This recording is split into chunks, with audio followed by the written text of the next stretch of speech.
Okay,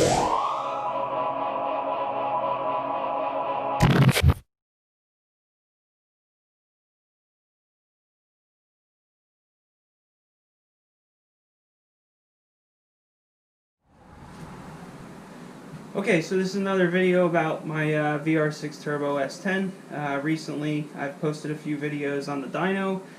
Really nothing that I've been driving yet, so hopefully that's to come. The last time I was at the dyno, which was about a week ago, the truck made 450 horsepower to the tire, which is pretty good power considering everything's stock block, stock head other than valve springs, and a cam, and just a fully refreshed bottom end.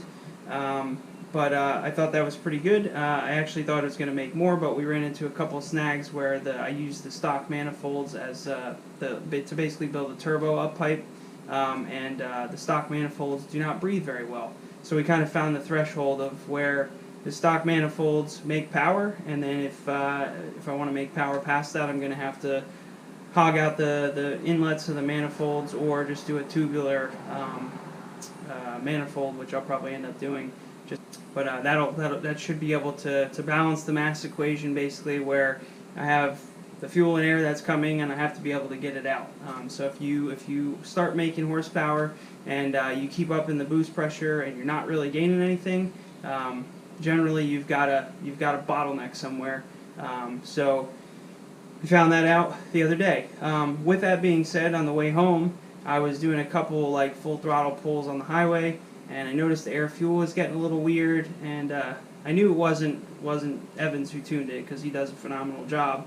And so I data logged it, and I started looking at it when I got home, and lo and behold, I was like 14.0 at wide open. It didn't misfire, didn't do anything. It seemed like it pulled like a freight train like it normally does, but I was like, there's something wrong here. So I did a couple more pulls. I added a ton of fuel, and I didn't really see much of a change, so I kind of think the fuel pump was dying. And last year, I ended up buying an AEM inline fuel pump. I think it's like a 340 liter per hour, or 400 liter per hour, something like that. So it's really only been a year, and the pump unfortunately seems like it took a crap. When I start it and it gets warm, generally the pump starts whining in different sort of variations. I can watch the fuel pressure kind of bounce a little bit. So it's something I wanted to do for a long time, is convert to an in-tank pump, and that's what we're going to be doing tonight. So there's a couple things that are in the box when you open it. It's pretty nice packaging. A little foam insert to keep it steady. Basically just pull the setup out. So you can see it's got the pump, the wiring comes out. There's unfortunately no connector, so it's like an unterminated end. So I bought a weather pack connector for this, for 10 to 12 gauge wire, which I'll run to the pump, which I have to my other pump.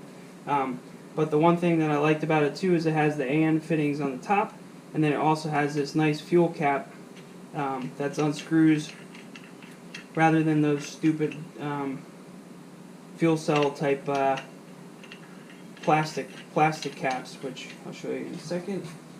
It's like this. Basically, you put it in and you flip the little lid and it sucks it fast. Unfortunately, after 3 or 4 years of having this in the truck, it seemed like it got a little loose and it kind of just jingles in there. I'm not really happy about that. So this is another great opportunity to switch to this setup.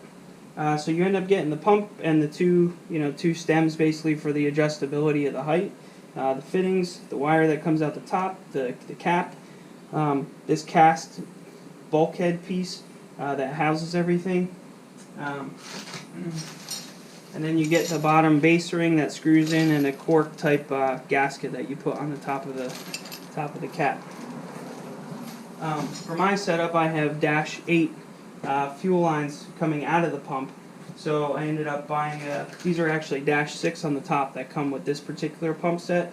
So I bought a -6 or -6 to -8 fuel adapter, and then I'll just screw it on top of the AN, and then I'll put my fuel line on top of that, and then I have to cap off another piece of the fuel cell for the return, because I'm going to run the return right through this cap as well, rather than the top of the fuel cell. So those are the things that come in the box. There's actually, it comes also, forgot, with the little fuel diaper, you know, so you put that's your inline filter. And then it's got the return tube that comes with it too, that you just put on the bottom, you know, use the hose clamp there, and cut it to the length that you need based on your fuel cell. It's pretty self-explanatory, and that's pretty much what comes in the box. Cleaned up the tank surface real good for that cork piece. Cut the hole in the foam that's in the tank, so that should let the fuel pump sit in there real nice. So it's all clean, ready to go. I just have to get the fuel pump ready and then adjust the height, make sure that's all good, and then I can kind of bolt everything in. Okay, as I said, now that I have this all cleaned up, I'm going to kind of just get the wiring and everything in there, see how this thing fits, make sure my bolt pattern lines up, which it does, which is awesome. I was actually concerned because I didn't know, I mean, the bolt pattern is listed on the website, but I didn't really know what I had. And it being kind of like a eBay-ish type tank that I bought a couple years ago, I didn't know if the Holley setup was going to be the same bolt pattern. But fortunately, it seems like it works out just great. So this thing being, I think it's 12 bolts, 5x3 1/4, I believe, is the actual bolt pattern, or 5x3 1/4 is the center to center. You know, you just kind of put this thing where you see fit.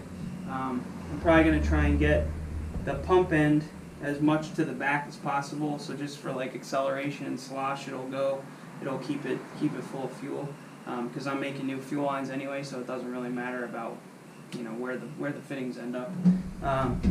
But looks pretty good. So what I'm going to end up doing is getting a tape measure, just measure from the top of the tank down to the bottom, and then I'll go ahead and adjust the pump length accordingly, yeah, we'll go from there.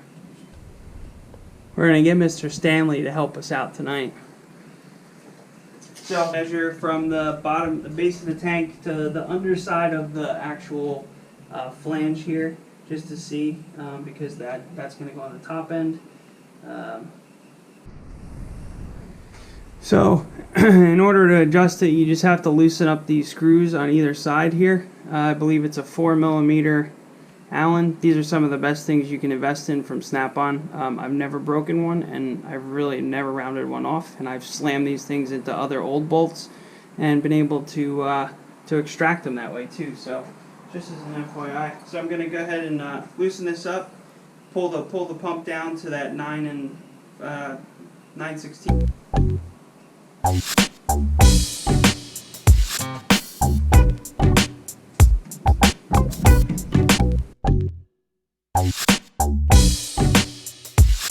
Just to check the thickness, because your filter here has a good amount of thickness to it, actually, at the plastic flange. But I think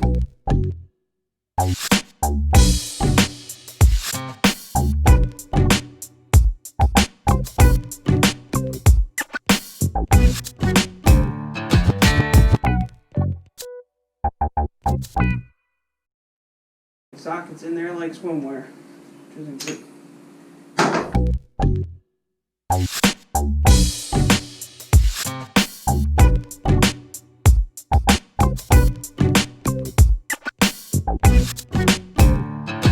So the other cool thing about the pump is that in case there's an issue with the screen and like the height location, if your pump has to be up higher on the rails, they actually mill in these nice little indents that you can end up cutting off or breaking off, so that way the filter fits in there where it needs to go. So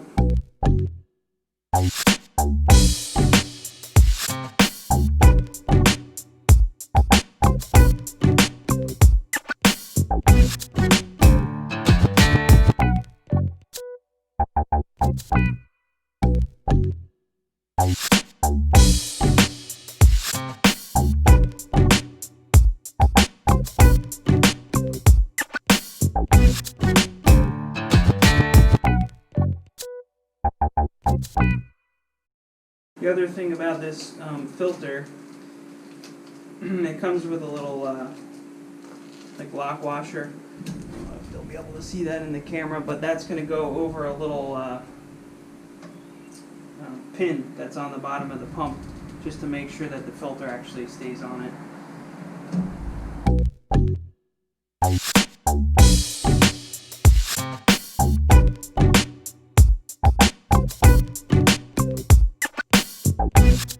So once you clip your little diaper on, it kind of looks like that. You can see the little pin that I'm talking about is right here.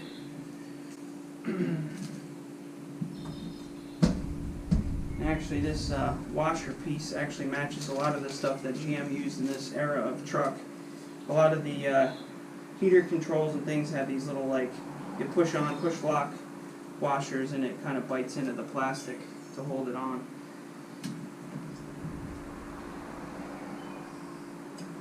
Sometimes I use like a socket. You get one that fits over it nice, and then you just kind of like hit it on. So that's what I'm going to do. Alright, so I used a 6mm socket to help kind of press it on. That out of the way. So when it's all on, you can kind of see that's exactly what it looks like.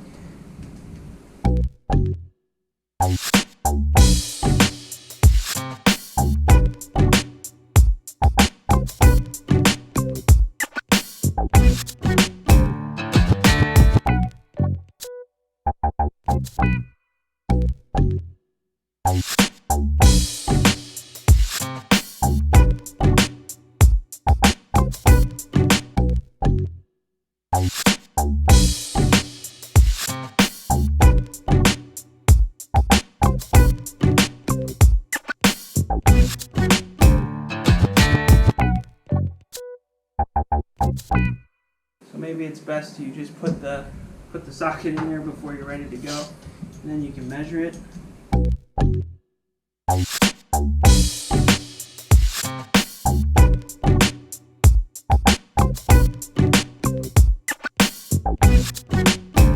And this thing does, the fuel pump does slide on the rails like pretty easy. You don't have to go nuts with like loosening up the actual bolts.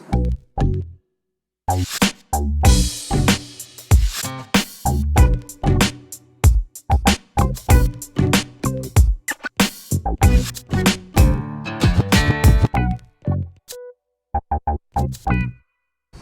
think we're just going to check it one more time. You're probably thinking like, wow, this guy's bananas. But,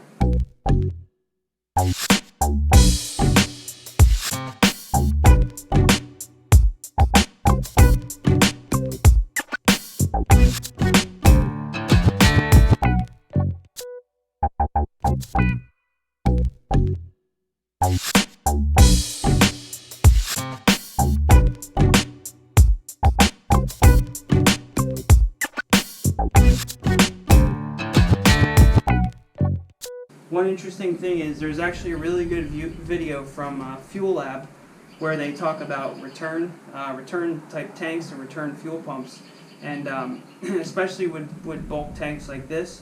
Apparently, when you are returning into a tank like this and it's not actually into the fluid, and I should have known better, but when it dumps the fluid in, it really tends to aerate a lot. Kind of like when you put your garden hose in your bucket, like whatever air is in the water actually bubbles out, and you can see it kind of looks whitish almost in the bucket before adding soap, of course. And so one thing about this, I'm going to use the return fitting for the pump, so that way the return actually goes into the fuel itself rather than dumping into the top of the tank and not returning in the bottom of the fuel, to try and reduce some of that aeration, because that might have ended up killing my other pumps, and that may have been why I went through a Bosch 044, this AEM one, but also I heard the AEM ones kind of suck, and during heat they tend to burn up. So with it being like 90 degrees last week when I was at the dyno and really, using the pump, maybe it just, was at its life end. I don't know. Okay, so when you put the return tube on, there's actually a little nipple that comes right from the actual return bulkhead here. This is a pretty nice piece of fuel pipe, but basically you just push it on, give it a little twist. It even comes with a nice little clamp. You'll have to loosen that up, and then when you put the clamp on, you're going to have to position it so you can actually get a flat head in there and just tighten it up, if you can see what I'm talking about.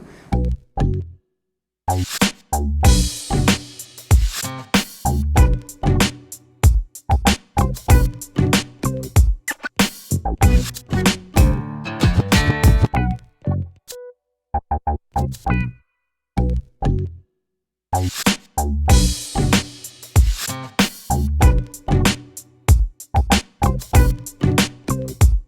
can see it looks up in there, if you can see that all right. So yeah, I got my rod, I put the screw right there, and then you just come in with the screwdriver right in here.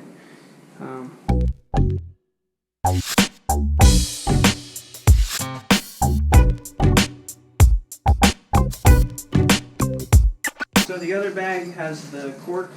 It has like an anodized ring that goes in the bottom side, so that all the bolts they look like stainless, and they'll all screw through.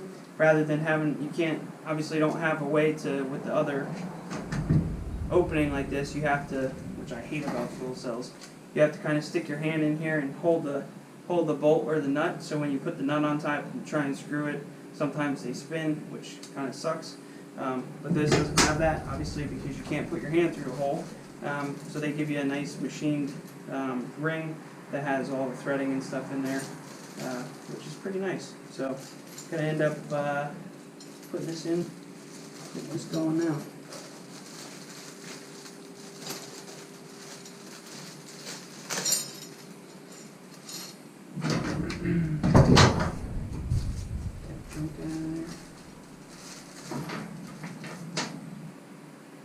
So again, you have your cork and you have your bottom ring.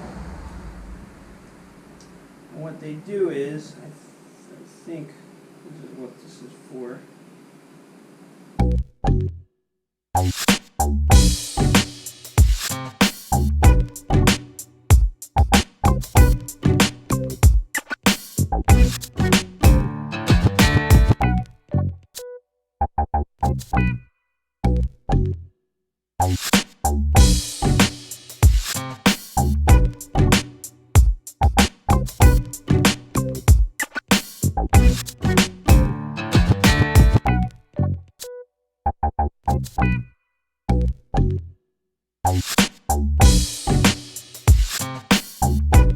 Take the included mounting ring and insert it into the fuel tank via the slot. Yep, we got that.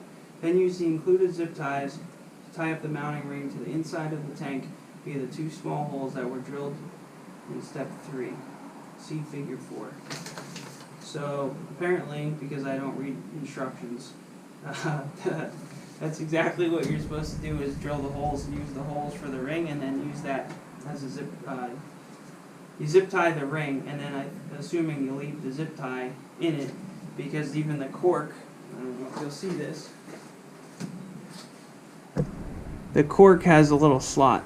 So when you drill the 2 holes for the zip tie, when you put the cork on, it's going to make up whatever height that the zip tie is, essentially holding the ring up so that way you can support it. So read your directions. I should have read the directions. I drilled 2 holes. So anyway, that's what I'm going to do, and then we'll come back to this.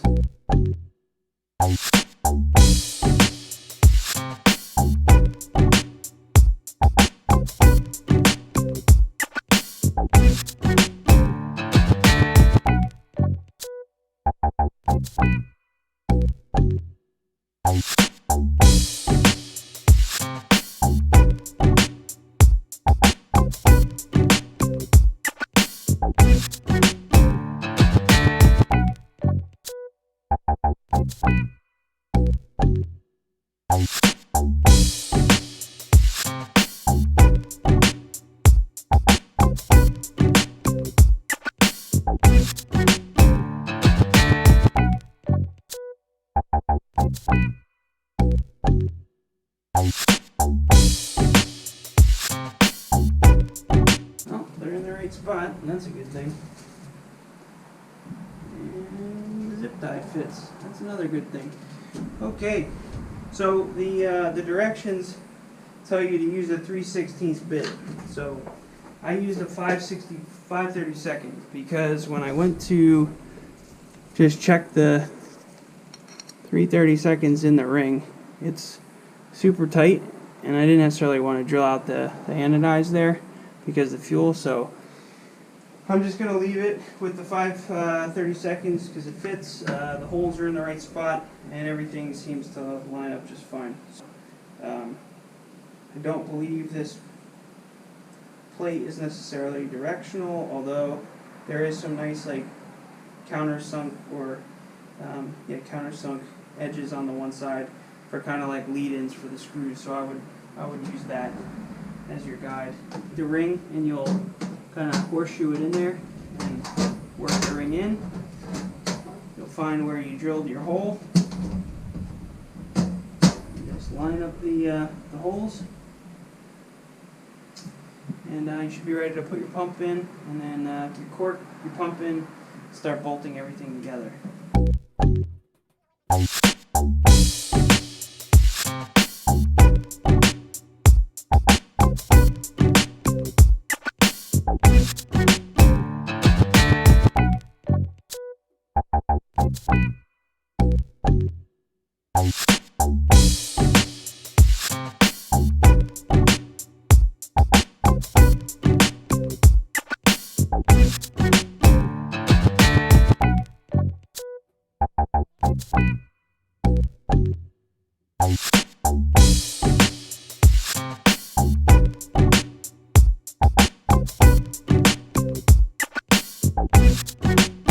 Check it out one last time. There's no rush here, obviously, so you might as well do it right the first time. So once you're ready, you get your ring back. Kind of swirl it back in there. Again, and just make sure that the lead-ins are kind of on the right side, just to make it easier. And do one zip tie at a time.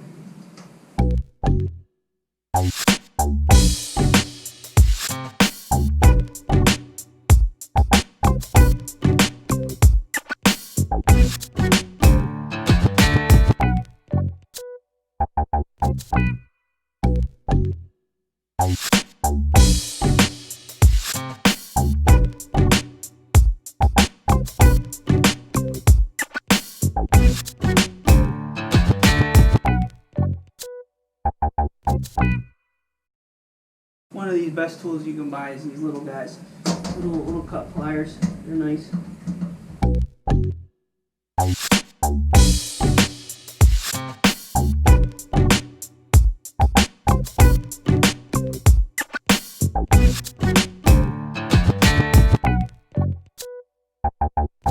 So here you can kind of see exactly what's going on. So you got the two little holes that you drill, one there, and you can see all the bolt holes, all 12. So your cork, you lay the cork down. The cork has the little notches for the zip tie. So once you flatten the cork out, it's actually going to be slightly higher than the zip tie, so the zip tie won't interfere. And like I said, I stuck the head of the zip tie here. Just rotated it underneath the inside plate, and there's plenty of like play and other things with the zip tie with that 5/32 hole. So I'm gonna go ahead and put this thing in, and then it should wrap it up. Then the wiring, and then the fuel fitting.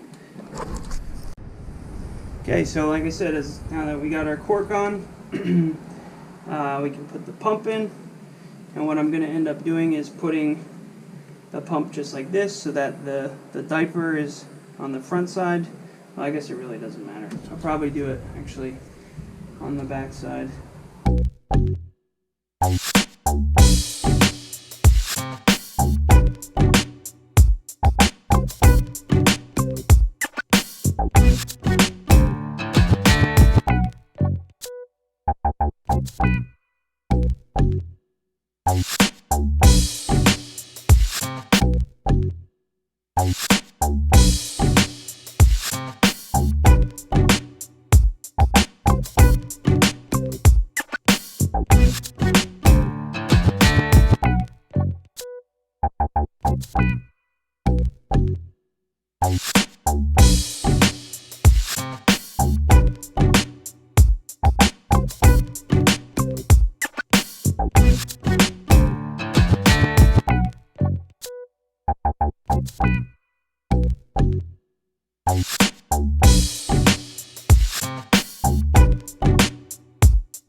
And that's it.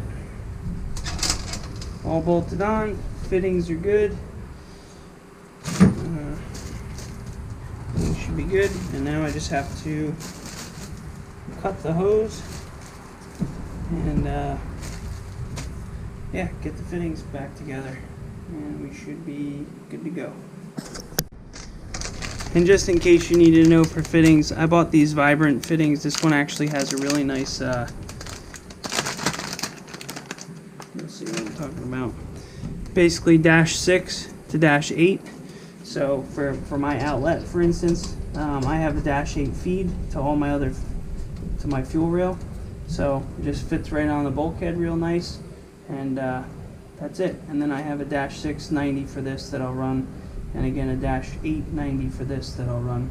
And then it'll all fit over the top of the bed real nice, and then I'll fill it back up with gas and we'll do some more video.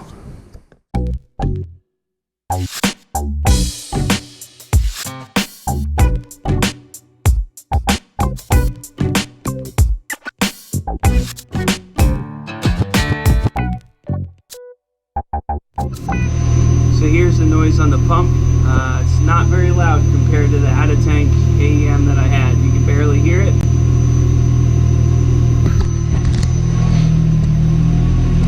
If we walk